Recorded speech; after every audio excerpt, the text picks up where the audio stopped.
Hello, welcome to the channel.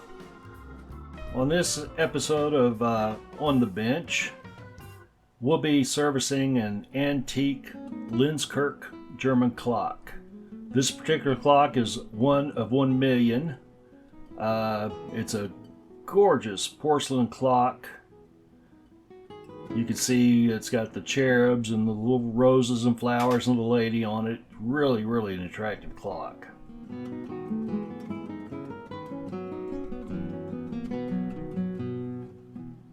Okay, we've got the movement out, and you can see the maker's mark on the back, the 1 million and the serial number. I can tell by the discoloration on the plates that it's been several years since this movement was serviced. And the pendulum here, pretty standard. It's got a really nice porcelain dial on it, and I believe they're called Louis XVI style hands. They're held on by a retaining pin here, which I'm removing. And I'll take the pin and the hands and the little plate that holds everything together, and I'll set those aside so they'll be safe. From the research I've done, Lenzkirch made movements. I'm not sure who actually made the porcelain that it's in. They made movements for a lot of clock makers. So I'll go ahead and take off the porcelain dial. It's just held on by 3 of the dial feet. It's in really nice shape. Again, this clock was made in approximately 1900, so it's survived in really nice shape. Okay, the dial support ring is held on by 3 pins. I'll remove those now.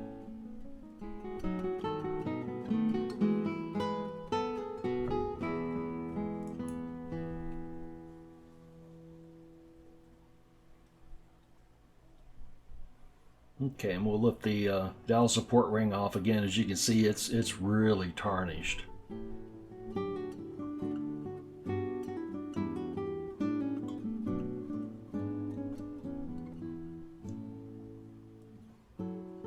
Okay, now we get our first look at the front of the clock. You can see the snail and the rack, as they call it. I'm going ahead and letting down the mainsprings before we disassemble the movement. That way, you have to let the power off of the mainsprings or you can damage the gears inside. I mean, this is an 8-day clock, so it stores potentially 8 days worth of energy in each one of these barrels. It has 2 mainspring barrels. The one on the left, the one I'm loosening now, or letting the power down on now, is the strike side of the clock. It's the one that controls the hammers that chime out the hours. The other one is for the time side of the clock. There's actually 2 separate gear trains inside of this clock. Okay, I'll go ahead and get the ratchet wheels out of the way. I'm taking the one off the time side now. You can see the mainspring barrel there between the plates.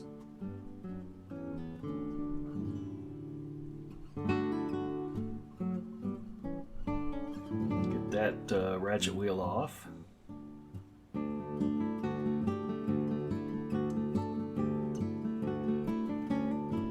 Okay, now I can start loosening the screws that hold the main plates together. These screws required a little extra effort, so I had to resort to just a regular screwdriver as opposed to one of my delicate watchmaker's screwdrivers.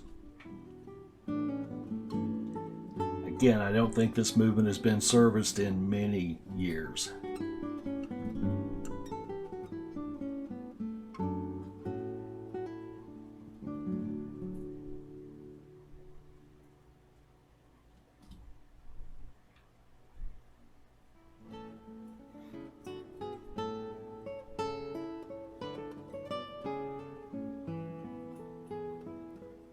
Okay, here I am using a smaller screwdriver just to remove the screws.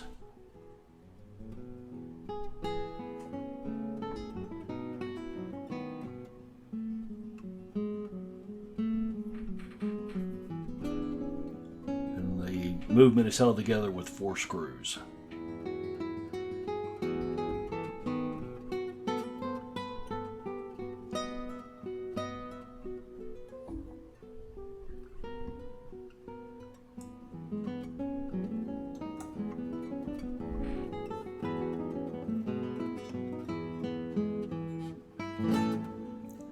Okay, now I want to try to separate the plates and if possible try to leave as many gears in place as possible, but that didn't happen.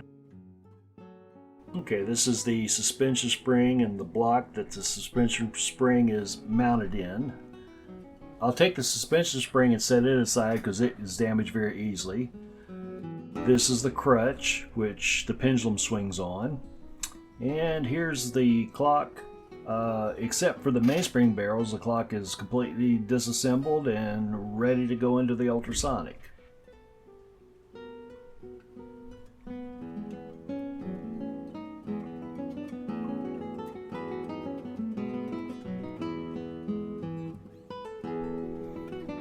Okay, here you see them in the first part of the cleaning process in the ultrasonic. They'll run several times through this process until I get them clean so I can inspect the pivot holes. Okay, we'll go ahead and get the mainsprings disassembled now. This requires the use of a special mainspring winder tool. You basically have to wind the mainspring up inside of the barrel and secure it with that little cylinder blue clamp there in the middle of the screen. It has to slide in over the mainspring so that when you release tension, the mainspring expands into that clamp and you can remove it from the mainspring barrel. As you can see, I'm wearing my welding gloves to hold on to the barrel. Should that mainspring unexpectedly come out of that barrel, it, like I mentioned earlier, has potentially 8 days worth of energy, and it will release all 8 days right into your hand. I have first-hand experience. Okay, I've got the mainspring wound into the retaining clamp there, and I'm unhooking the barrel from the end of the mainspring. Try to get a little bit better shot here as I disassemble it.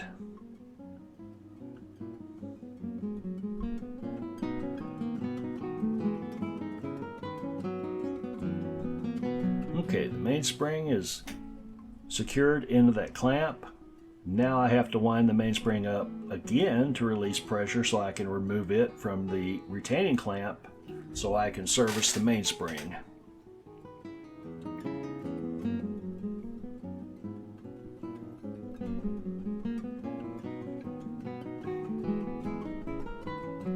Again, I highly recommend, if you decide to do this yourself, that you wear heavy gloves and eye protection.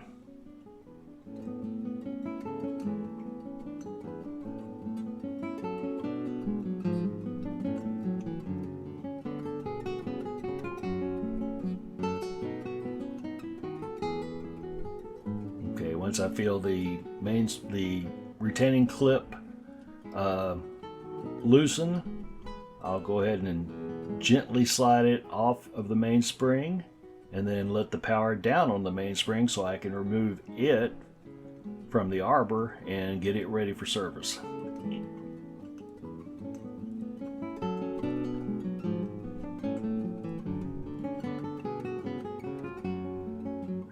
And I noticed that the mainsprings down at that end that you see there were stamped with the Lenzkirch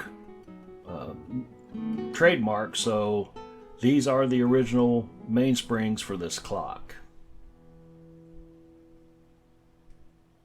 And then I'll repeat the process for the other barrel. And there's a look at the mainspring barrel and the hook inside.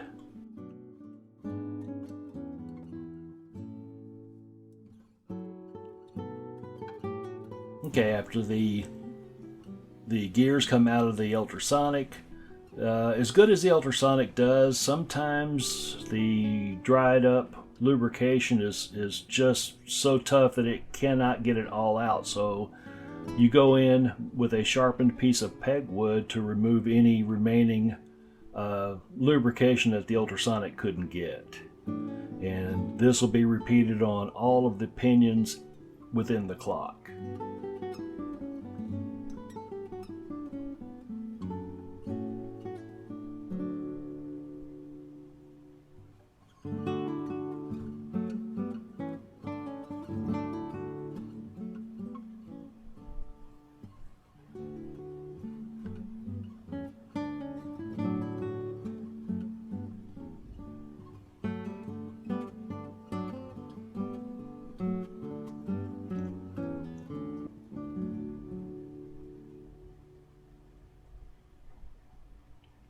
As you can see here, the plates look much better after coming out of the Ultrasonic.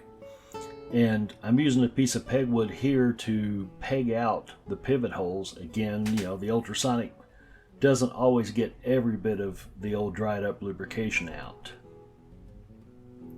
Now, even though the plates are nice and clean, you can see there was still some staining left over from the oxidation. That happens, and there's really not a lot that can be done about it. I mean, you could probably go ahead and polish the plates, but there's really no reason to. The plates are clean. And here's the first reassembly of the clock. I've put the clock back together, and I'm checking the pivots on the different trains to see if any of the pivot holes are worn and need to be bushed. I'll repeat this. This is the strike side that you see, and I'm doing the same process on it, checking it for wear. Everything looks good. The clock is in surprisingly good shape for as old as it is, and you know, for the length of time since its last service. Okay, here are all the gears back in place on the bottom plate of the clock, and you have to line all of those pivots up into their matching holes on the other plate. And again, they're relatively small and relatively easy to break, so it is a very delicate operation, and you have to have lots of patience. Okay, got the clock back together now, and I'm starting to repopulate the front plate. I've got the mainspring barrels in, and I'm putting on the ratchet wheels onto the mainspring barrel arbors.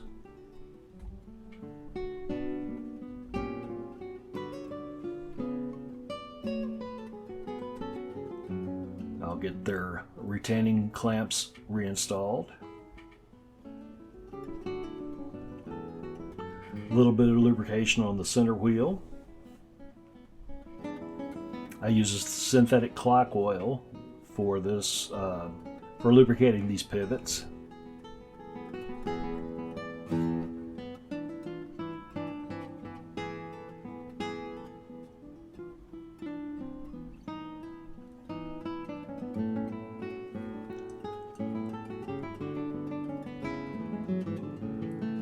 Now we're rebuilding the motion works, which is what moves the hands around the clock face.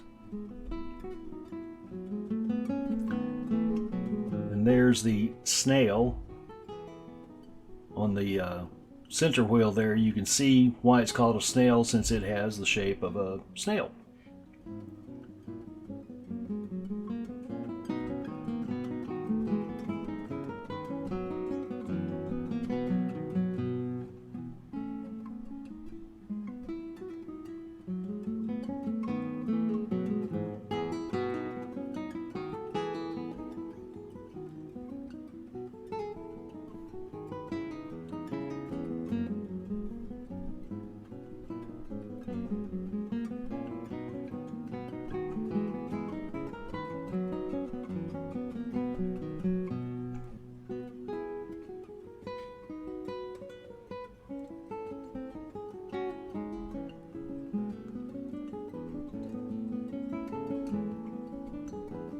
Okay, using a piece of pegwood to steady the clamp as I snug up the screw. Okay, now I'm reinstalling the crutch, which is part of the escapement, and reinstalling the suspension block with the suspension spring that you see sticking down there.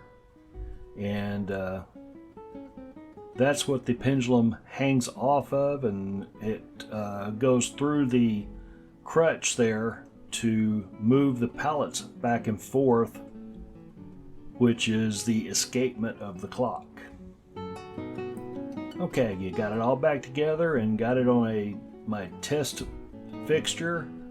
I've got it hooked up to my timing machine, and I'm beginning the test and regulation part of the service. And now you see my messy bench. I'll let the clock run like this for a week, maybe 2 weeks. Okay, here you see the movement reinstalled into the clock, and the entire clock now is sitting on my bench. I get to enjoy it for a couple of weeks while it runs through test before I have to release it back to the owner. Here's a few before and after pics of the clock. As you can see here, the plates were really dirty, really stained. Here's after. They're clean. They're still stained, but they're nice and clean. The back of the clock before cleaning. The dial support before cleaning. And here it is after cleaning. Much, much nicer. Please remember to like and subscribe if you like this video. I appreciate you taking time to visit my channel. Please check back often, as we'll be uploading new material frequently.